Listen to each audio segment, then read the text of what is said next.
আরে ভাই, আমরা তো হাফ প্যান্ট পরা অবস্থা থেকে রাজনীতি করি। রাজনীতি করতে যে দেশের জন্য যুদ্ধ করেছে, দেশ স্বাধীন করেছে। দেশ স্বাধীনের পরে আবার এই আধিপত্যবাদী শক্তির বিরুদ্ধে লড়াই করেছি এবং এখনো করছি।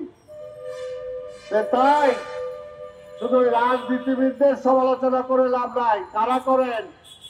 যারা আবার রাজনীতি হইতে চান, যারা মন্ত্রী এমপি হইতে চান, যারা হাজার হাজার কোটি টাকা লোপাট করতে চান।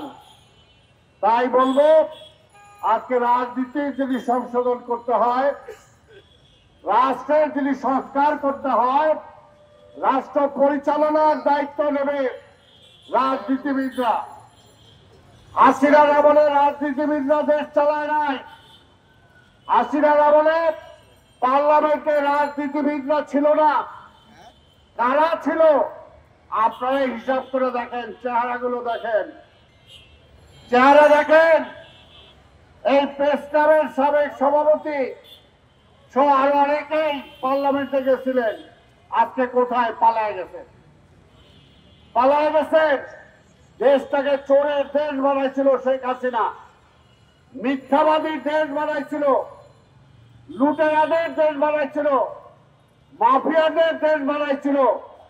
যে দেশে বাইতুল মোকাররমের খতিবও পালাইতে হয়, যে দেশে পুলিশের আইজিও পালাইতে হয়, যে দেশে সংবাদপত্রের সংবাদককেও পালাইতে হয়, যে দেশে প্রেস ক্লাবের সভাপতিকেও পালাইতে হয়। দেশটাকে দলীয়করণের কোন পর্যায়ে নিয়ে গিয়েছিলেন? দলের বাইরে, দলও না, শেখ হাসিনার বাইরে, আধিপত্যবাদী শক্তিদের বাইরে কেউ এই দেশে শান্তিতে ঘুমাইতে পারে নাই। ভয়ে অস্থির থাকতো, কখন আমাকে ট্রান্সফার করা হবে। ভয় অস্থির থাকতো, কখন আমার বাড়িঘরটা দখল করা হবে। ভয় অস্থির থাকতো, কখন পুলিশ আমাকে নিয়ে বিনা বিচারে হত্যা করবে।